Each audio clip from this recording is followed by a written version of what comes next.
जब आप अपने वो डेथ देखा तो कहीं ना कहीं एक लर्निंग दिमाग में रह जाती है कि ये जो तमाशा तुम इतना करके बैठे हो, लास्ट में हुआ तो यही ना कि तुम्हारी लाश के ऊपर मक्खियां मंडरा रही हैं, और हो क्या रहा है। सर हमारे यहाँ जैसे हिंदू रिलीजन में 13वीं का कंसेप्ट होता है एक, जहाँ पे किसी भी इंसान की मृत्यु होती है तो ये बोला जाता है कि 13 दिन तक उस इंसान की आत्मा आसपास इर्द गिर्द ही रहती है। By grace of god. एक तो चीज क्या है ना, मुझे ना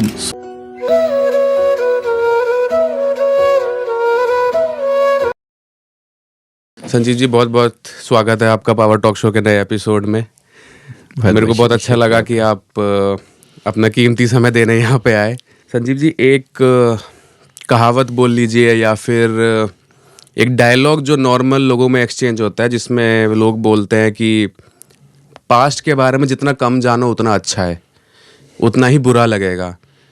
अब वो किसी भी रिस्पेक्ट में हो सकता है। अगर हम इस 3D वर्ल्ड में बैठे हुए हैं तो मैं किसी भी रिस्पेक्ट में बात कर सकता हूँ। वो आप जिस इंडस्ट्री से बिलोंग करते हैं वो सारी पास्ट रिलेटेड इवेंट्स को ही हमें उसके बारे में इंफॉर्मेशन देते हैं। बेसिकली मेरा क्वेश्चन ये है कि जब हम एस्ट्रल ट्रैवल के बारे में बात करते हैं, जब हम बात करते हैं कि पिछले जन्म में जाने के लिए बात करते हैं, ज़रूरत क्या है उसकी सर? क्योंकि हम जितने भी स्पिरिचुअल गुरुज को अभी सुनेंगे, चाहे ओशो रजनीश जी हों, चाहे वो रविशंकर जी हों, चाहे वो कोई भी हो, हर कोई ये बोलता है कि प्रेजेंट में फोकस करो, आज में जियो। जो पास्ट था वो निकल गया, जो फ्यूचर है उसका तुम्हें पता नहीं है। तो सर, ये आपने प्रोफेशन जब चूज़ करा तो आपके दिमाग में ये क्वेश्चंस नहीं आए? अगर आए थे तो बेसिकली वो टैकल करने के लिए आपने क्या तर्क वितर्क दिए थे खुद को? देखो, सबसे पहले तो इस बात को समझते हैं कि जीना तो डेफिनेटली हमें प्रेजेंट में है, पर बहुत सारे ऐसे क्वेश्चन है जिसका हमें कोई जवाब नहीं मिलता।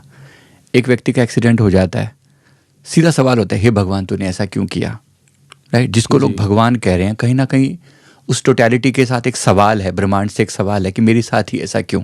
करेक्ट। किसी इंसान की शादी नहीं हो रही है, किसी इंसान की डिवोर्स हो जाता है, बार बार रिश्ते टूट जाते हैं, कोई बचपन से ही अपंग पैदा होता है।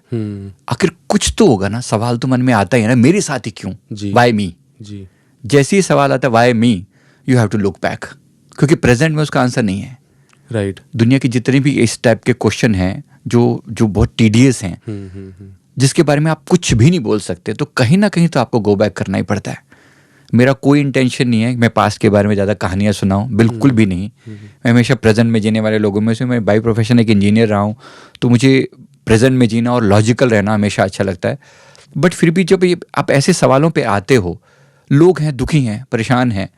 ऐसे सिंपल एक एग्जाम्पल बताता हूँ। एक लेडी ने आके सिंपली ना अपने इन लॉज के अगेंस्ट हमें अपनी स्टोरी सुनाई कि मेरे इन लॉज मेरे को सारा बहुत बुरी तरह से तंग करते हैं, टॉर्चर करते हैं, सब मिलके 10, 15, 20 लोग ना मिलके टॉर्चर करते हैं। कोई भी सुनेगा तो उसकी स्टोरी को देख के हिल जाएगा। अगेन उसका ये सवाल, वाई मी, मेरे साथ ही ऐसा क्यों हुआ। अब ठीक है, चलो, दहेज प्रथा है हमारे यहाँ पर, एक प्रॉब्लम है, बहुत बड़ी समस्या है, सामाजिक समस्या भी है। बट उसके साथ यही सवाल था कि वाई मी, मेरे साथ ही ऐसा क्यों, बाकी सबके साथ क्यों नहीं। तो फिर उसका जब सवाल का जवाब ढूंढने लगे, जाहिर सी बात है उसके मन में बहुत सारी कंप्लेंट्स थी, बहुत सारे क्वेश्चंस थे। तो जब हमने इसका सवाल का जवाब ढूंढा, पास्ट में जाकर देखा, तो पता चला कि ये लेडी जो आज बहुत सॉफ्ट दिखने में, सोबर सी, सॉफ्ट सी, सामान्य सी लेडी है, ये एक लुटेरा हुआ करती थी। उसने अलग अलग लोगों को अलग अलग ढंग से अपना बन के लूटा जी।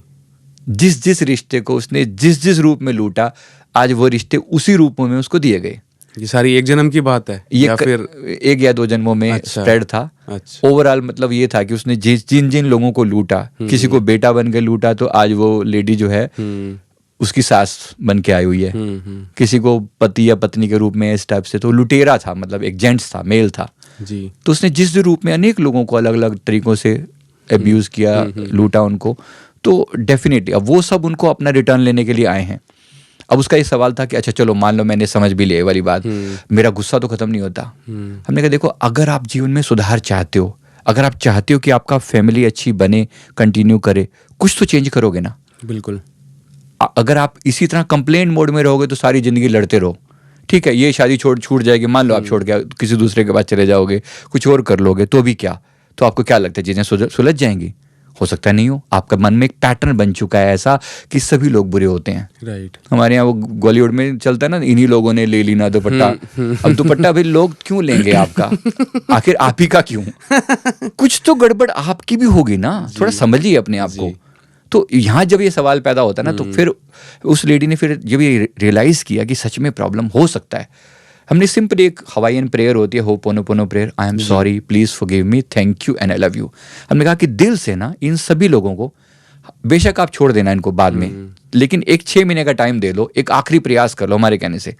अगर भाई की तरह हमसे पूछ रहे हो तो सवाल फिर उसने किया, उसने कहा कि ठीक है मैं आपकी बात मानती हूँ, तो उसने दिल से होपोनोपोनो प्रेयर किया, प्रत्येक व्यक्ति को मन में ला के कि मैंने कुछ ना कुछ इनके साथ लेन देन है, और मजे की बात चीज़ें सुधरने लगी।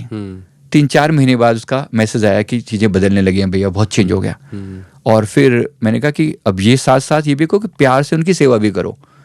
आफ्टर ऑल तुम्हारे इन लॉज हैं, एक तो वैसे भी एक फर्ज बनता है, मॉरल ड्यूटी बनती है, हमारी मॉरल ड्यूटी भी है, तो उनकी जैसे जितनी टेक केयर कर सकते हो करो। फिर 6-8 महीने के बाद उसका फिर से मैसेज आया, तो चीज़ें बहुत बदल गई थी। Now she is well established, सब चीज़ें बिल्कुल सुखद हैं, एकदम चीज़ें बेटर हैं। लेकिन बात वही है कि अगर आपने जैसे सवाल किया था कि देखा, अगर मैं कहीं ना कहीं मुझे पास से कनेक्ट करना पड़ा जब आपके सवाल ऐसे हैं, अदरवाइज जीना तो प्रेजेंट में ही है उसको। तो प्रेजेंट में हमने क्या किया, हमने पुरानी गलतियों के लिए माफ़ी मांगी। उसके बाद फिर हमने नया एक्ट ऐसा किया जिससे मैं उन गलतियों को सुधार सकूं। आखिर परमात्मा और हमसे क्या चाहता है, पूरा यूनिवर्स क्या चाहता है कि तुम सुधर जाओ, तुमने कोई भी गलती करी है सुधर जाओ। तो बस यही एक पार्ट था जिसकी वजह से मुझे ये पार्ट अच्छा लगता है कि ऐसे ऐसे मैंने लगभग टोटल 25,000 के आसपास लोगों के PLR किए हैं। 25,000 अराउंड 25,000, क्योंकि कोरोना टाइम में तो बहुत ज़्यादा हो गया था। उससे पहले तो बहुत कम थे, 7-8 हज़ार थे। उसके बाद तो इतना ह्यूज हो गया ना, लोग घरों पे बैठे, सीधा सवाल होता था आखिर मैं ही सफरिंग क्यों कर रहा हूँ। जी। अपने रिश्ते सफरिंग दे रहे हैं, अपने पैसे फाइनेंशियल लेवल पर सफरिंग हो रही है, कोई व्यक्ति लूट के लिए चला जा रहा है, कोई व्यक्ति दुख दे रहा है, बॉस चीटिंग तंग कर रहा है, परेशान कर रहा है, कोई लेडी कहती है मेरा हस्बैंड मुझे चीट करता है, रिश्ते खराब हैं ऐसे। तो आखिर कोई तो कारण होगा ना। जब आप उसकी खोज करना शुरू करते हो, then you go back to the past. Sir एक मेरा क्वेश्चन है यहाँ पे सॉरी 2 क्वेश्चन है। एक आपने बोला कि रीजनिंग के लिए आपको पास्ट में जाना पड़ा, एज इन किसी भी ह्यूमन को। बट मैं अगर बोलूँ कि हम नॉर्मल जो अभी जो डायलॉग या जो भी अभी कन्वर्सेशंस चलती हैं स्पिरिचुअलिटी के अराउंड, कि आपके कर्मों का फल ही आपको मिल रहा है, Karma whatever goes around comes around, ये तो वैसे भी पता है। तो पास्ट लाइफ रिग्रेशन ये बेसिकली इसलिए आया कि लोग इस चीज को नहीं समझ पाए कि whatever goes around comes around, karma ही आपके पीछे आपको जो भी आपको पनिशमेंट देनी है, जो भी पेनल्टी देनी है वो देने आ रहा है, या फिर सर ये कोई डिराइव्ड चीज है ये past life regression, as in intentionally कुछ बनाया गया है इसके अंदर? नहीं देखो, एक तो बात ये होती है ना, हर व्यक्ति की हिस्ट्री तो है ही ना। आप सोच के देखिए जी, अगर हम कहीं ना कहीं सोल लेवल पर विश्वास करते हैं, अब करें ना करें इसके में बहुत सारे लॉजिक हो सकते हैं कि सोल है कि नहीं है, बट अगर हम 1-2 ऑथेंटिक ग्रंथों को ले लें, जैसे श्रीमद् भागवत गीता, तो भगवान श्री कृष्ण स्वयं फरमा रहे हैं कि मेरे कितने ही तुम्हारे और मेरे कितने ही जन्म हो चुके हैं। आखिर कहीं ना कहीं तो इस बात पे विश्वास करेंगे, अगर करना है तो। जी, जी, नहीं करना हो तो फिर ठीक है, प्रेजेंट में मत्था मारते रहो, मतलब लड़ो आज के टाइम में कि चीजें जैसी हैं ठीक है, मैं उनसे लड़ने के लिए तैयार हूँ।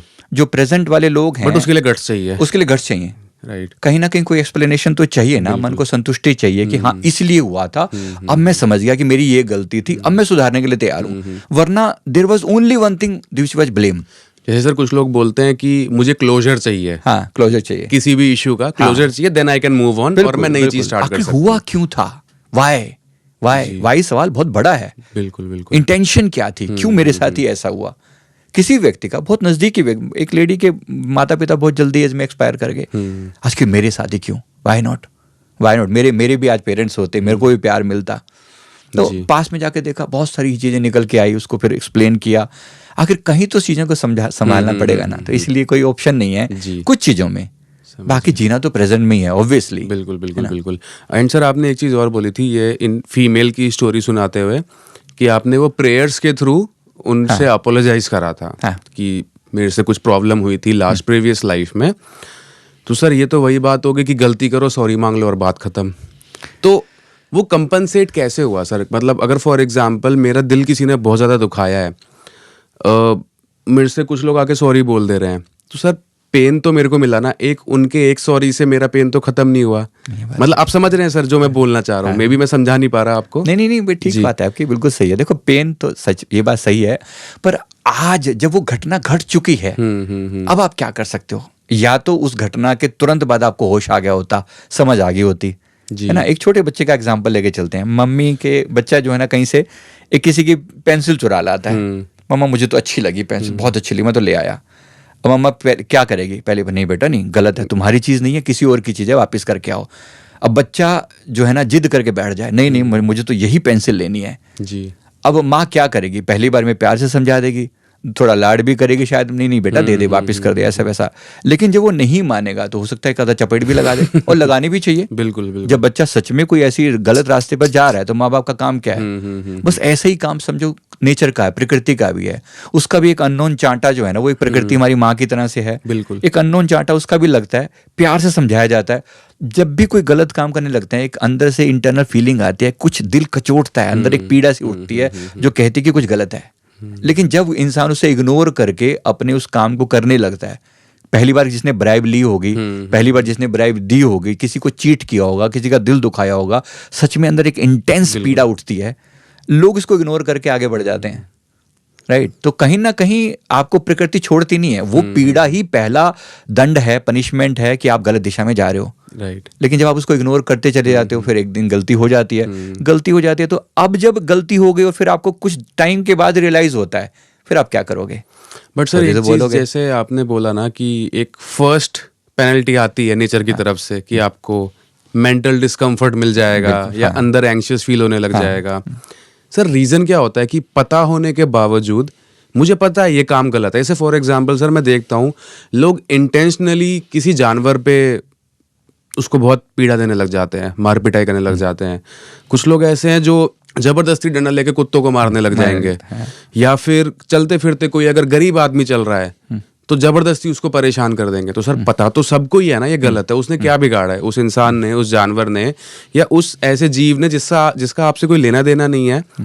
तो सर लोग उसको इग्नोर करने के बाद भी क्यों कर लेते हैं? मेरे को ये चीज़ अभी तक समझ में नहीं आई, क्योंकि मैं नहीं करता कभी भी ऐसा। तो मैं उस चीज़ का लॉजिक भी समझ नहीं पाया कि क्या वो एक मेंटल ट्रॉमा है किसी का, या फिर आप ये बोलिए कि सुपीरियर फीलिंग लेने का तरीका है वो एक। इन दोनों में से कुछ एक चीज़ जो कि मेरे को लगती है। इसके अलावा कुछ है तो आप डेफिनेटली बताइए। ये दुर्योधन ने ये सवाल भगवान श्री कृष्ण ने उनसे किया कि क्या तुम्हें पता नहीं कि धर्म क्या है और विधर्म क्या है, गलत क्या और ठीक क्या है, तुम्हें पता नहीं है? तो दुर्योधन ने इसका जो जवाब दिया था श्रीमद् भागवत गीता में दर्ज है, उसने कहा कि मुझे पता है, बहुत अच्छे से पता है कि धर्म क्या है अधर्म क्या है, फिर भी मेरी टेंडेंसी, मेरी प्रवृत्ति ऐसी बन चुकी है, मेरे मन के थॉट प्रोसेस ऐसा बन चुका है कि मुझे उसी चीज में मजा आता है।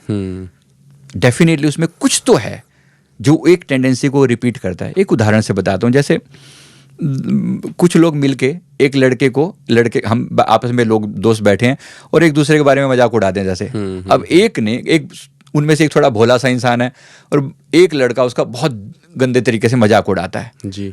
सब लोग खूब एंजॉय करते हैं, मजा आते, कैसे उसकी धोती, उसके ऐसा लोग बोलते हैं ना, this is what people not believe. और फिर उसके बाद अब ये जो बंदे ने जिसने मजाक उड़ाया, इसको लगता है यार तुमने कुछ बहुत बड़ा काम कर दिया, मजा आ गया यार, देख सबने तेरी तारीफ करी ना। He gained something when he did something wrong, even if it was wrong.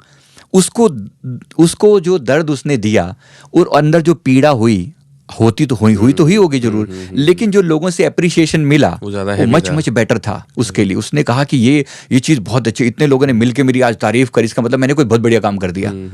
और उसके बाद एक बार उसको ये आदत पड़ गई, एक बार उसने ऐसा किया, मन ने जरूर कचोटा होगा, पहली बार में, दूसरी बार भी किया होगा, तीसरी बार में, धीरे धीरे जब उसने इग्नोर कर दिया, अब उसको हैबिट, उसको लगता है मजाक उड़ाने में मजा आता है। ना इट बिकम ए टेंडेंसी, मन का एक स्वभाव बन गया।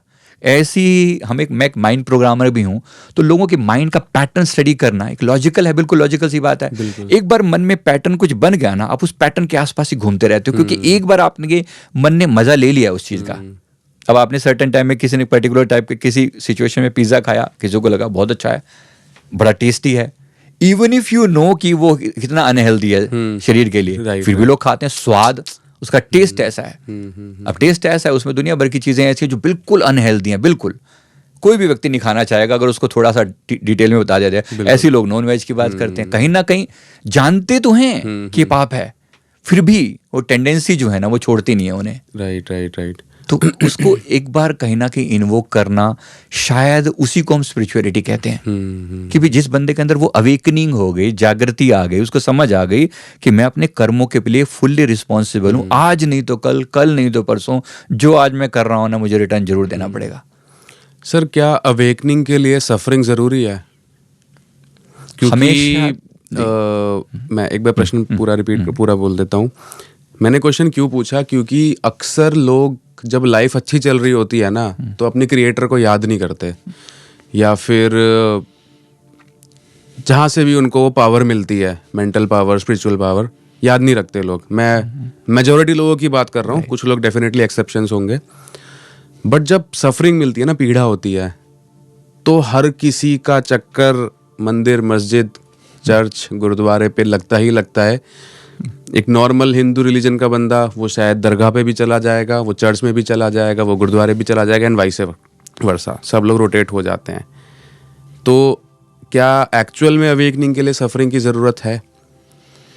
जिस हिसाब से अब ये जो ट्रेंड है, जैसे मैंने वही एग्जांपल दिया, देखो बच्चा पेंसिल चुरा लाया है ना, एक बार में उसको उस वक्त तो बड़ा मजा आया, दूसरों को दिखा रहा है, देख मेरे पास कितनी बढ़िया पेंसिल है, उसको मजा आ रहा है उस चीज के अंदर। जब तक वो मजा आ रहा है ना तब तक चीजें उसके फेवर में है, तो उसको कोई दिक्कत नहीं है, उसको नहीं पता लगा उसने कितना बड़ा गुनाह कर दिया है। लेकिन जब तक सफरिंग नहीं जाएगी, मम्मी क्या करेगी, प्यार से समझाएगी एक बार, दूसरी बार में एक बार चपेट लगाएगी ना, कनपट्टी पे जब लगेगी, गाल लाल हो जाएंगे, तब समझ में आएगी कुछ तो गलती करी है जी।